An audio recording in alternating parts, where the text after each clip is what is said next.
loud. Nothing's gonna ever keep me down. Good morning. Out of our teen sports listeners, I'm your host, Erica, the Queen of Teen. Please tune in Every single Tuesday. this whole hour of Santa Barbara teen athletes. Woo!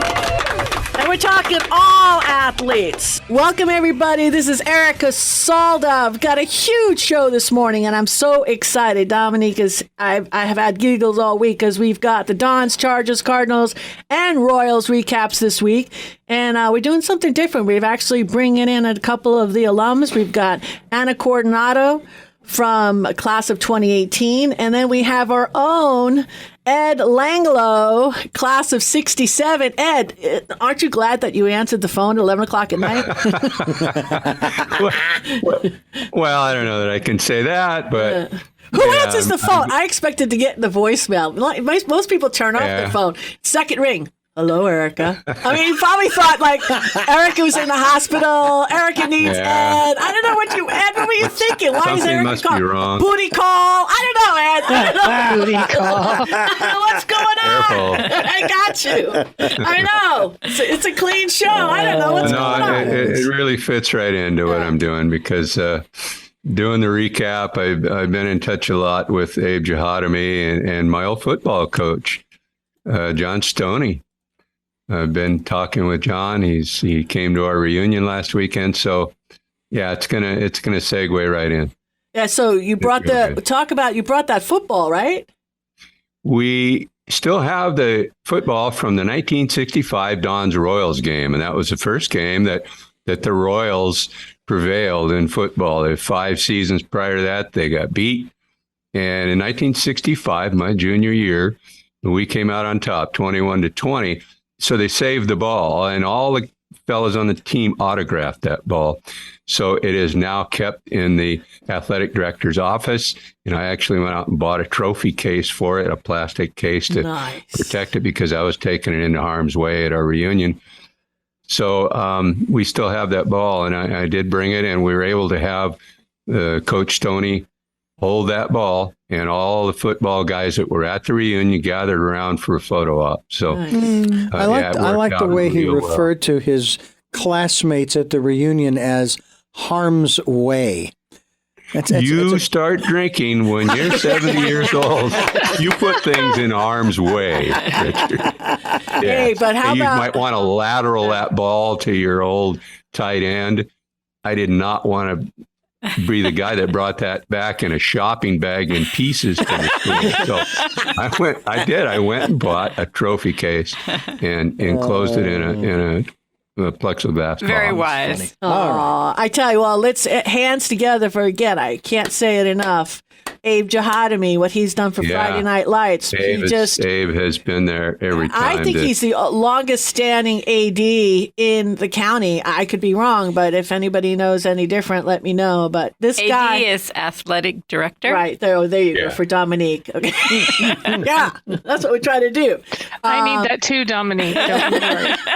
But he's actually the man, honestly. He's my second text. Actually, I went to Michael Baker first, and he said, whatever they need. And then CEO of United Boys and Girls Club. And then I did Abe, and he goes, we'll see what we can do. And he came through, and Abe, we love you. Kudos to you. So shout outs to all the kids playing flag football with Friday Night Lights. That's it, too. We got that 700 kids. Boy, almost wasn't going to happen, but we turned that around. So thank you again for the 150th time. Abe, let's do this. Let's shoot right into it. We're going to go Dons, Chargers, Cardinals, finish up with Ed Langlo. So let's get started right now. Romy's in the house. Romy Davies, talk to me. Thank you, Erica, and hello, everyone. This is Romy Davies, Santa Barbara High School senior, reporting back from Santa Barbara, California with this week's SB Dons Sports Recap.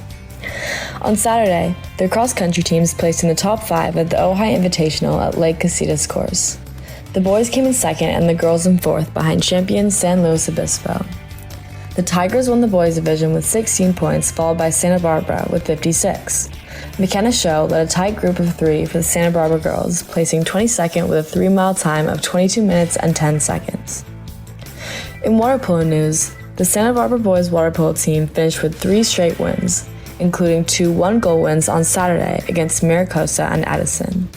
In their game against Maricosta, the boys had 6 different scorers. Shane Davis, Mateo Obando, Landon Romo, and Jared Burford had 2 goals each, while Ethan Camp and Ryder Green had a goal each. The team travels to Buena to play them on Wednesday. In terms of football, on Friday, the boys beat Ventura with a solid 29-22 win. It was a 4th down stop and a pass interception in the 4th quarter that enabled the Dons to win the intense game. Both linebacker Julian Castro and coach JT Stone mentioned their admiration for the defense, with Castro adding, "Our team has just been clicking on defense so far." The team play Rio Mesa this Friday at 7 p.m., just like usual.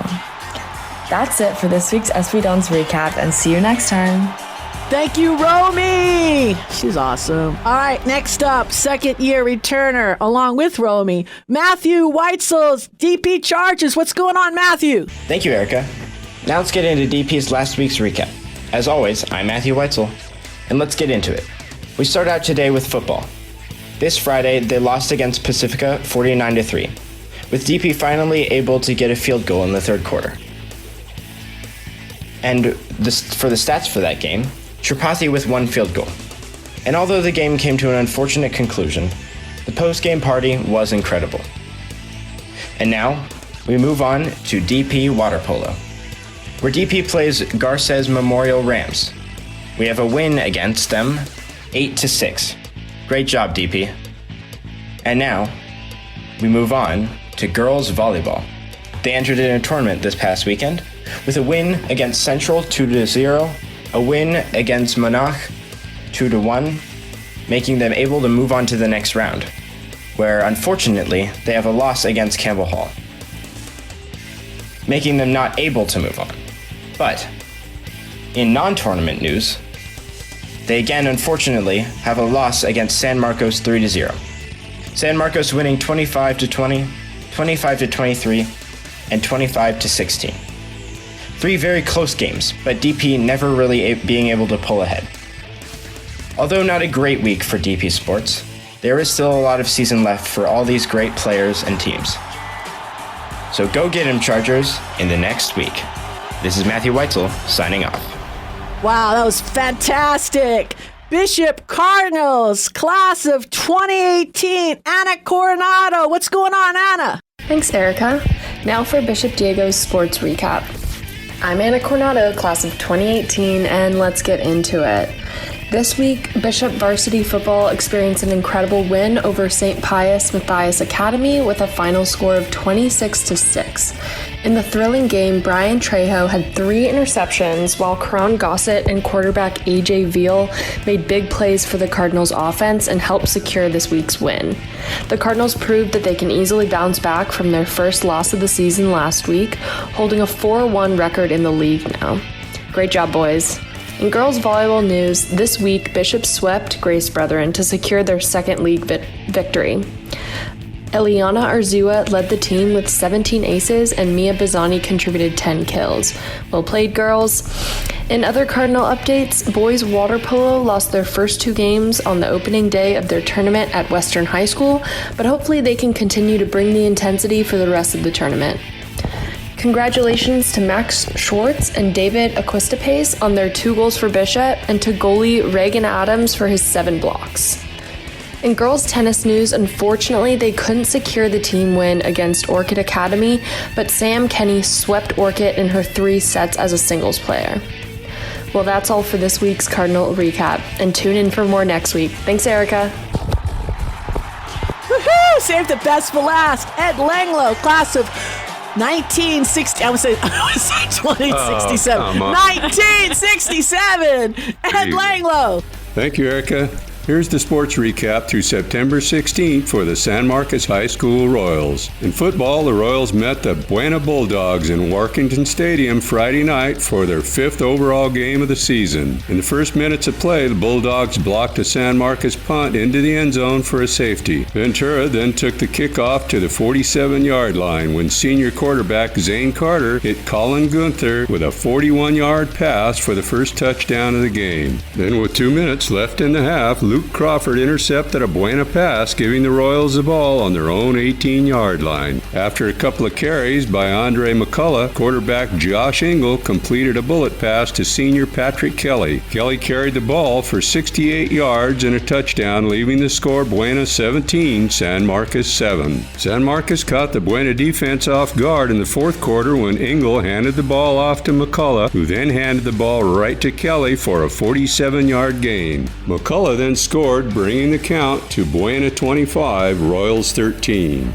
Andre McCullough played well despite missing the last 3 days of practice with a sprained ankle. He racked up 128 yards and 18 carries. When the dust settled, it was Buena 32, San Marcos 13, leaving the Royals 2-3 overall. Next week is a bye before taking on Ventura in an away game. In girls volleyball, San Marcos advanced to 6-1 Thursday after sweeping Dos Pueblos in all 3 sets at the Thunder Hut. Sophomore setter Josie Gambardella had 35 assists and 4 aces. Elena Thomas, also a sophomore, delivered a match-high 16 kills. In golf, Stella Ashamala Jr. was a medalist in the matchup with Royal with a 46 at Sandpiper.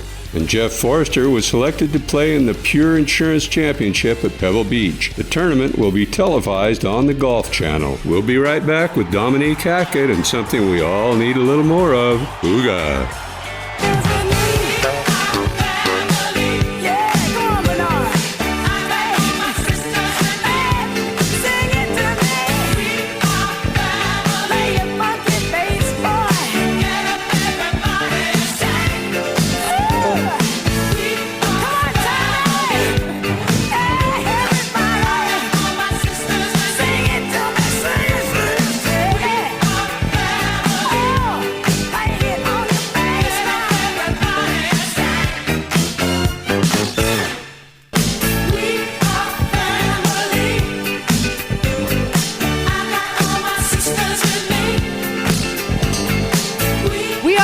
And this is Santa Barbara Teen Sports Radio Show. I am your host, Erica, the Queen of Teen. Please tune in every single Tuesday, 9 a.m. Hello, this is Dominique Hackett with Santa Barbara Wellness Center, and this is a Hackett's Hygge moment.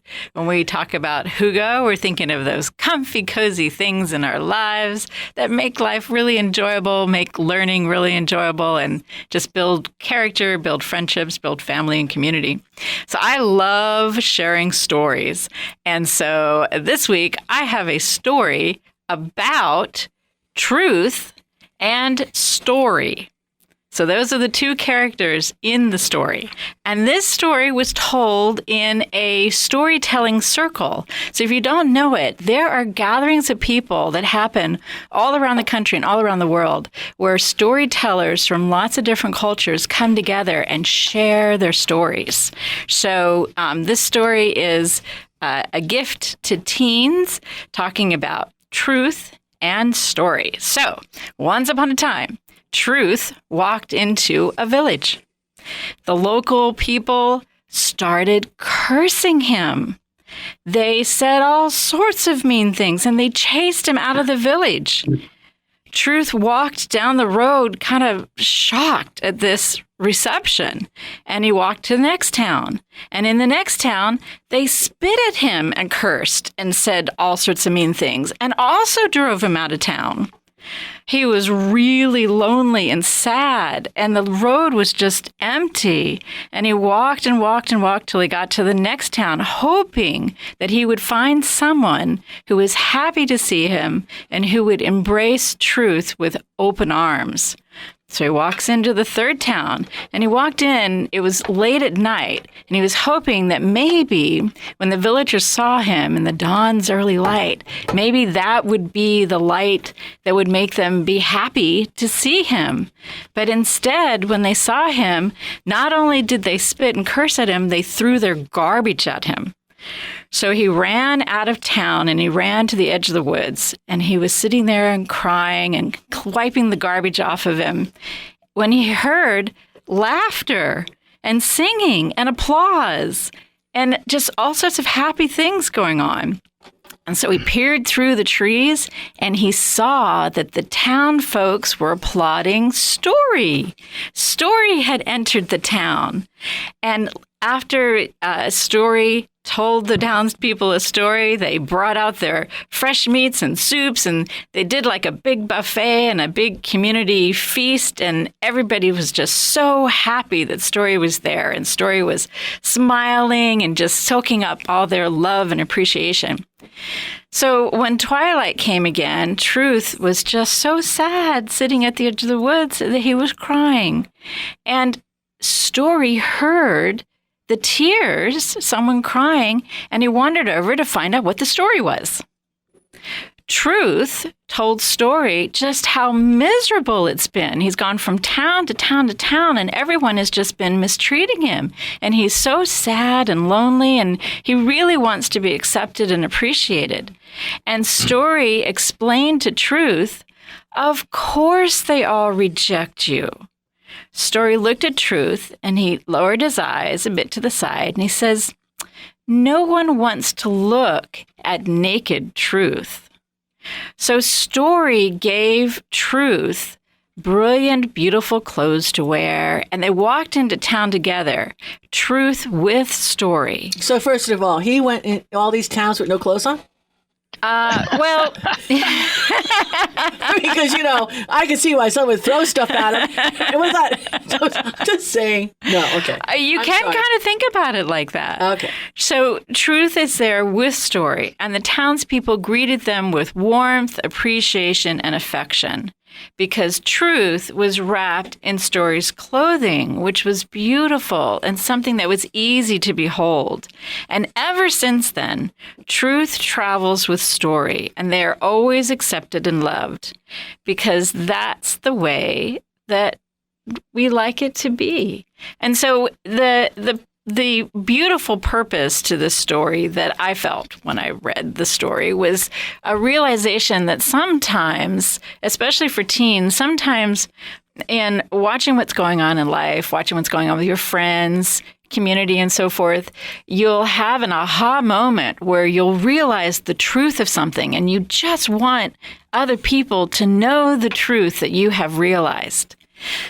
And you try to tell it to them, and then it's not well received. And you're like, well, wait a second. It's the truth. Why aren't you receiving this well? This is the truth that I've realized. And what the story is showing is that if we can find gentle ways to communicate truths to each other inside of a story, it is easier for us to take that in for consideration. And that it's just a fact of human nature that we all have a hard time with naked truth. That's you can speak.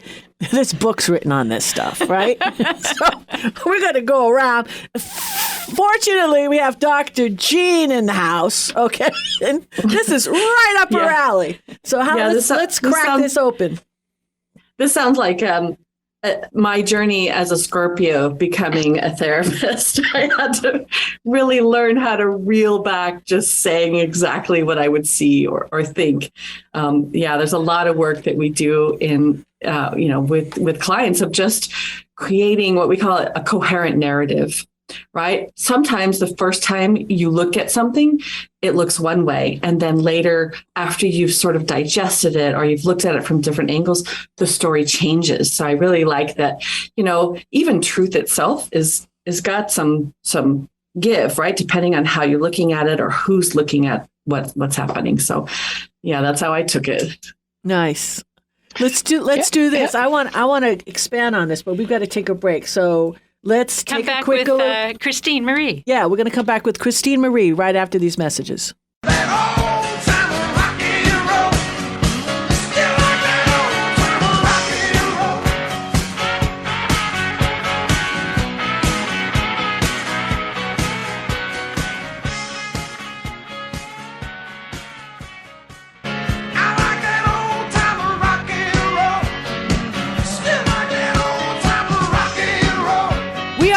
And this is Santa Barbara Teen Sports Radio Show. I am your host, Erica, the Queen of Teen. Please tune in every single Tuesday, 9 a.m. Pam. This is Christine Marie, and we're talking about truth and story. Interestingly enough, I believe the card for today that we would be looking at is the Hermit card.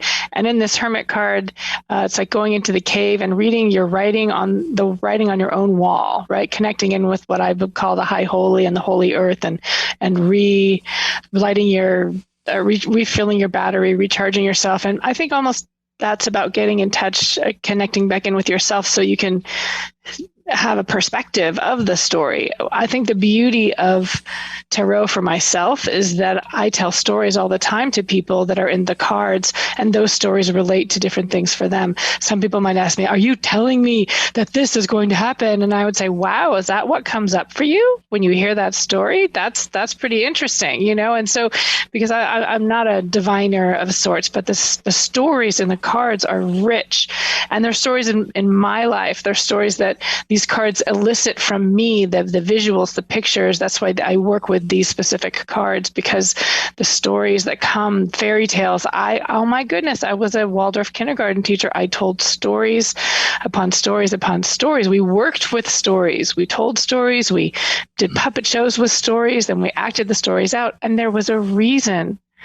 There's healing in the stories, and I knew that, and I would choose a story for a certain child or for a certain thing that was happening. I didn't tell anybody about it, but I knew. And as we did the stories, you could see the shifts happen in the children. You could see the shifts happen in myself. So the stories are for everybody. We've been telling stories for as long as we've been alive. Yeah, that's what the myths and fairy tales are for. So I really feel like the telling of the story gets around the ego, because we become children when we're hearing stories, and we can go, oh, wow, to whatever truth lights up in our heart.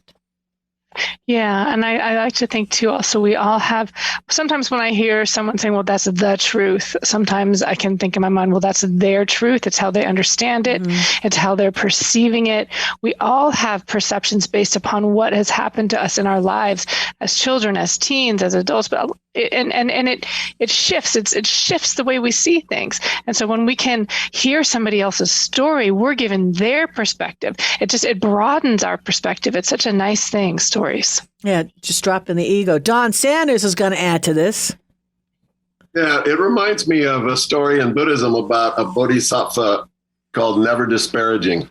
And so his words were not well received places he went either. And he was vilified. Sometimes people threw things at him and cursed him and this kind of thing. And the teaching point there was that inside he resolved that everyone is worthy of respect. Everyone has a Buddha nature. Everyone has a very high potential somewhere inside that they may not have fully awakened to. So he decided in response to these things, he would never respond in kind. He would not be defensive about it, and he wouldn't disparage the other person. And it's a extreme example. You know, I mean, not many of us could withstand a walk like that in the world, but if we were able to carry inside of us of like, well, that person's had all kinds of things happen to them in life. I have no idea what's shaped them as an individual, even what they came here with. I mean, what are they born with? How is the nature and the nurture and all those good things? So, you know, if we can take a step back and take a deep breath and say, I respect your, you know, I may not agree with what you say, but I respect your right to say it. And I would never vilify you for it. I wouldn't disparage you for it. Ah, so beautiful. I took out of that whole story just the partnering, you know, on a broader scope. And I know this with 28 years of coaching, and I always have done that. Take the best player with the not greatest player, but empower the best player to assist the lesser, and it was really because of hours, right? And I've always said the person that just started playing basketball, I said, look, he's been or she's been playing ball since she was 5 years old. I mean, she's got 10,000 hours on you. So don't beat yourself up. But if she's going to give you, you know, your peer is going to invest the time in you, and you could just step up 3-4 notches. I mean, that's all you got to do. You just got a partner. And I think that's just the beauty and the strength, right? Of Dr. D, I know you got to do something on that one. Well, I would agree, and that's why it's so important. In addition, to really monitor the words that we use. Words have power, and you want to lift people up. It's one of the things that I find so interesting is how, matter of fact, I heard something about this friend cleanse. I don't know if you've ever heard of this, about a friend cleanse. Maybe there are times when you need to go through your list of friends and see who are those people that are kind of dragging me down. I could kind of distance myself. What about those people that are maybe neutral, but at least they're not tearing me down, and at least they're there to support me, and they're there when I need them? I'll keep those folks in there. And then those people who are really supportive of me, many of our co-hosts are very supportive of all of us. I mean, they're there. Like Ed is there when Erica calls at 11 o'clock at night. That's not a love fest. No, it's not. But it's spiritually. Spiritually, it's exactly. So I think it's very important for us to start taking a look and evaluating those kinds of things.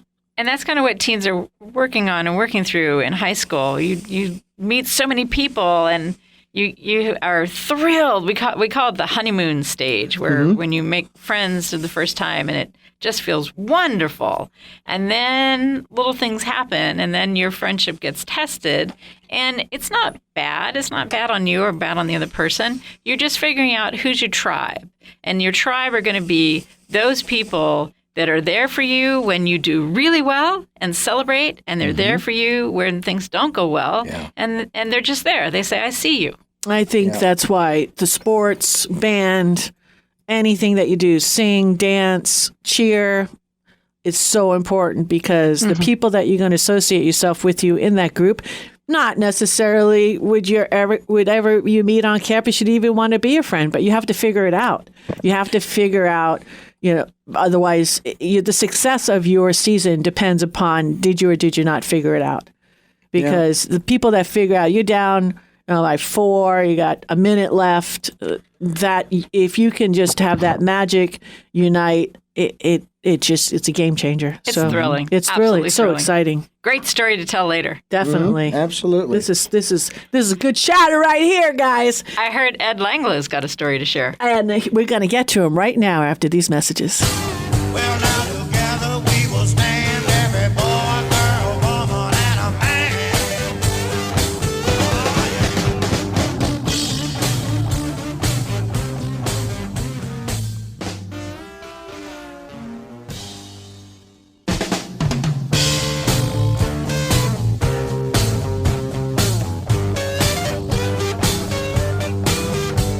Together we'll stand, divided we'll fall. Come on now, people, let's get on the ball and work together. Come on, let's work together. Now, people, because together we will stand, every boy, every girl, and a man. We are back, and this is Santa Barbara Teen Sports Radio Show. I am your host, Erica, the Queen of Teen. Please tune in Every single Tuesday. 9 a.m. I'm Ed Langlow with another segment of If Only I Had Known. If Only I Had Known is a mentor's moment with the teens with us remotely on Zoom, as well as those listening in on the radio. Today's edition is about the choices you make and how they affect your life. When you were, say, 4 or 5 years old, most of those choices were made for you. When you were going to play, or where you went, or what time you went to bed. But now, not so much. There's actually liberation in knowing that as you become a teenager, there are a lot of things that you can change and control with the choices you make and actions you take every day. You decide who you're going to hang out with, what you're going to do at lunch or after school. As you get a little bit older, there's an old adage that starts to apply to you a little more. It goes, past choices took you to where you are today, and choices you make today will take you to where you'll be tomorrow. It is within your own power to control your own choices and decisions, and it's within your power to change your future circumstances through the actions that you take today. We do need to clarify and separate matters based on whether you can control or change them from those that we have no influence over, like things in your past that you regret. most choices you made in the past are very difficult to go back and change. Just take what you can learn from those experiences and apply it to the choices that you're making today. Then let them go. Don't dwell on them. Don't let them eat you up.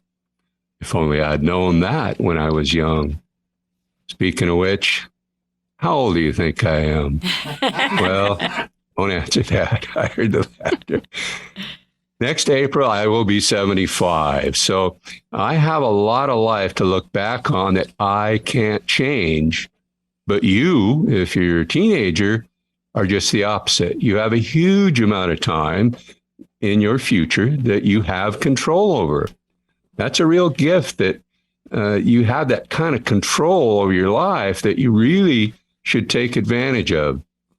Do the things today that will set you up for success tomorrow. Here's some of the liberation I mentioned. While it's difficult to go back and change your past, you can definitely make choices today that will change where you'll be in the future. Remember that. Like how you treat people today will determine how many friends you'll have tomorrow. How much you practice will determine how good you'll be at playing ball. How much you pay attention in class will determine what kind of grades you get and what college or occupation you'll get into. And that will determine how much money and freedom you'll have and how many choices you'll have available that you can even make when you get out of school. And money is, I think money gets a bad rap. I did a whole segment on money a while back, and there are little sayings that money is the root of all evil. Money can't buy you happiness. On and on. Money is just a storage system for your accomplishments and your efforts. You go out and you work and you make money and you store those efforts and you spend that money on whatever it is that you need. You need housing, you need food, you need all these things. So you spend that money on those things. So you decide how much you're going to work, how much you're going to pay attention in school, how much money you're going to have. That money buys you choices of where you're going to live. If you have no money, do you have choices on where you're going to live? Not very many. If you go clear to the bottom of that spectrum, you see people, what'd you say? Fewer, definitely fewer. Yeah. Oh, yeah. You have fewer choices. Just think about it. If you have no money, and let's say you're living on the street, can you decide where you're going to sleep? Can you decide what kind of food that you're going to eat the next day? No, you don't have those choices. So money is not necessarily a bad thing. It can allow you to make more choices. Where you're going to live, what kind of housing you're going to have, what kind of housing you can afford, what kind of food, how nourishing the food is that you can afford to buy. So you decide the choices you make. Nobody can do it for you. You're in control. It's your future. Don't screw it up. Promise you this, if you understand that the choices you make today will determine where you'll be tomorrow and make those choices with that thought in mind, you'll live a much better life for it. Choose wisely. I'll see you next time on If Only I'd Known.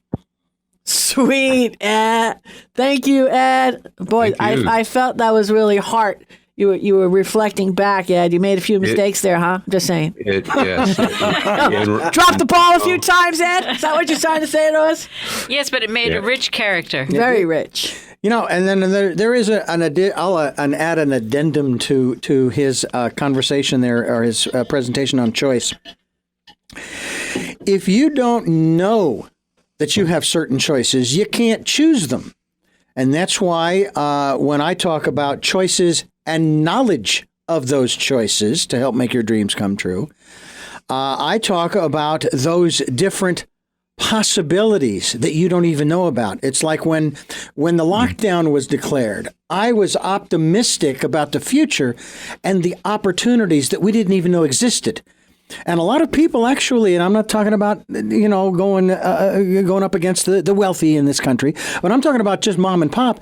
They went to town trying to help And they did things that they didn't even think they could do before because they didn't even know that it was needed. And all of a sudden, we have this new situation. Look at all the homeschoolers. The homeschoolers, the PPE producers in homes for masks, and the list goes on. Zoom. The Zoom session that we're on right now. Exactly. Perfect So example of that. to me, that's why education, and I'm not even speaking of formal, 12 years in grade school, high school, and institutional education.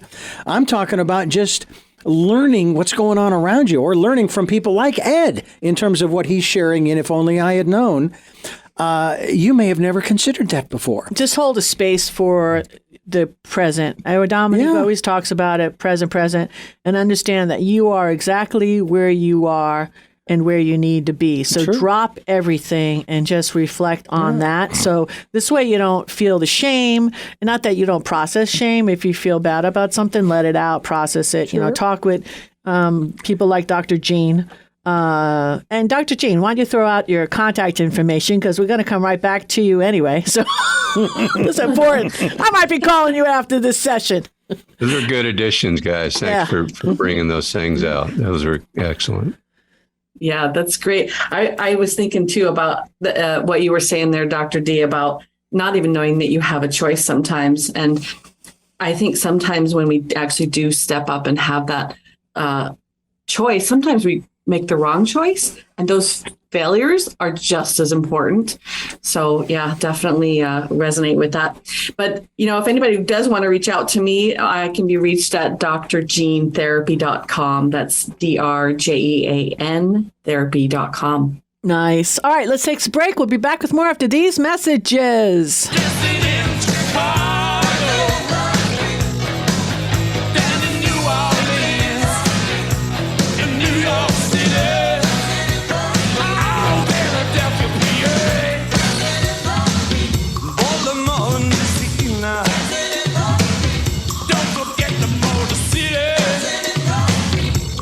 Streets of Brazil, back in the USSR, way down in LA, every day, dancing in the street,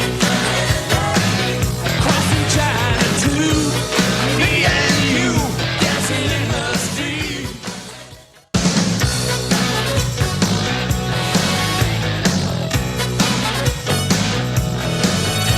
We are back, and this is Santa Barbara Teen Sports Radio Show. I am your host, Erica, the Queen of Teen. Please tune in every single Tuesday, 9 a.m. This is Don Sanders, DonsMassageOhio.com. Therapeutic body work for Ojai, Santa Barbara, and Ventura counties. And we had just been talking about money in one context. I was going to throw out there also, money is energy. Money is a way to share and connect with people and facilitate new things happening, restore or continue with things that have been shown to have value.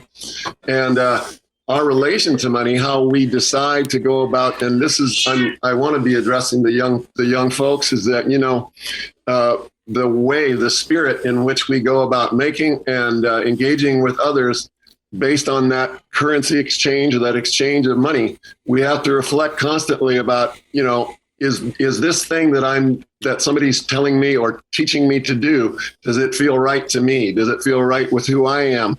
And if you can make adjustments to that. If it doesn't feel like, yes, I made a substantial amount of money, but this doesn't feel good to me the way that I'm doing it, you can change that. So I just wanted to throw that into the conversation too, that money is a form of energy and energy exchange. We can't do anything as humans. We're social beings. We need to be engaged with other people. So we need to always think about what is the quality of that engagement. I love it. I love it. I was thinking too about how with the choices that we make and the way that people respond to our choices, teens should realize, or we hope to educate teens that the way that our brains work, if we've experienced a traumatic moment and then we have a choice about something, a lot of times our brain is trying to keep us safe. And so we're in the limbic brain. But we really want to hop over into the neocortex, where we can really tease out a choice and try to make a a good choice based on the present moment and not just based on the past. And that's part of what working with Jean really helps out, Dr. Jean. That's right. I also, one sec, Dr. Jean. Alex Ramirez is another way you could go. When Yes. somebody's like hitting the trauma, I mean, yeah, talk to somebody for sure, or work. As exercise Alex would coach. say, Erica, I love you. Work it out, girl. Just work it out. Alex is in the house. Alex. Hi, everyone. I mean, everyone's different. Everyone handles trauma their own way, and if exercise is one outlet for you, all the better. I mean, I feel like sometimes when we have traumatic experience, we take on that negative energy. We sometimes inadvertently take it and absorb it and keep it there and internalize it. And sometimes that could fester into something else, like a negative outburst of some kind. Illness. Yeah. Maybe. Bad choices. Yeah. Absolutely. Yeah. So for me, I try to get that negative energy out through movement and exercise. So for me, that works. For other people, it's walking, it's yoga, meditation. For some people Whatever I that know, outlet it's is, shopping. find it. Some people like to go shopping a lot. Shopping, huh, Dominique? Can I ask real quick? Cooking and eating for Cooking sure. and whatever eating. it may be. Cooking and eating. Eating, is a go-to one for a lot of people for sure. And that may not always be the best option because in that moment we tend to choose comfort foods.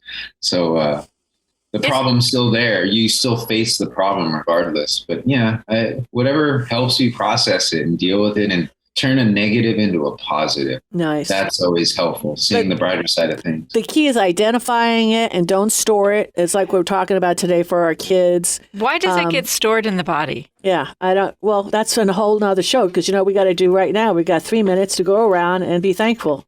And I'm going to start off, okay? Because Don Sanders, Don, you kicked my butt this week. I thank you. I called you. I reached out to you last week, and it's probably the top 5 massages I've ever had in my whole life. Thank you. I love you. Don, who do you want to give some gratitude to? I want to give some gratitude to Paul Dargan and Dargan's Pub. I stopped in there the other day, and I liked outside. During some of the heat we've just been through, there was a sign saying, "Hey, it's air conditioned inside out on the patio." And inside, I treated myself to a plate of fish and chips. Nice. Kind of thing. Thank you, That's the thing I Dargan. like. Thank you, air conditioning. Christine. Let's see. I am so grateful for the weather. It's just to cool down, actually. So, it was so very, very hot, and it was just really nice, for airflow and breathing. And I don't know. I appreciate the weather in all of its forms. And when it's hot, I try to find the goodness of what's happening. Sometimes we had a lot of free saunas, over the last week. So Nice. anyways, thank you. Sure, Dr. Jean. I want to give a shout out to Dr. Kristen Strong over at MindPath College Health and all the girls in the office. We've had our first week. Well, I've had my first week back in person and seeing clients there, and it's just been really nice. We are not only colleagues, but we are all really friends. And Dr. Kristen has really done a great job of, getting us together, and we just really enjoy each other. So I want to appreciate her today. Nice. Ed Langlow, who do you want to give some gratitude to? I'd like to show some gratitude for Mrs. Shirley Coonsey. We had our 55th high school reunion this last weekend, and while all those folks are in town, we do a Peabody Grammar School class of 1960 reunion, and Mrs. Coonsey was my 5th grade teacher, and she was at our reunion. Nice. She's 89 Aw. years old. Still getting around. She's in a walker, but she made it out to our reunion, and I'd like to show some gratitude for Mrs. Coonsey. It's amazing to be my age and have my 5th grade teacher come to my reunion. We love all teachers. Big on Yeah. teachers here on Teen Sports Radio. Alex. Honestly, I was really going to just say what Christine said with the weather. I'm so great. Last night we had a great break and a cool breeze when we were training. Oh, it felt lovely. It was so nice. Beautiful. And I haven't felt it in weeks. So I was very Cold grateful snap. for that last Cold night. snap. Dominique. I have a quick gratitude to Donna Brightington who was the person who told this story in a story circle. So my gratitude to all the story circles all around the planet. Our producer's going to finish up the show today. He's going to close us out with the last gratitude. You got it. And I'm grateful to Willis Carrier. Who is he? He is the man in 1902 who invented the first air conditioner. I thought you were going to say the refrigerator. That's where my head's been at all week. It's not a good place for me when after Dominique goes shopping. It was a dual thing as I grab stuff. But anyway, hey, Santa Barbara, we're out of it. We're still in Renaissance. All right, make somebody happy today and tune in next week. God bless you.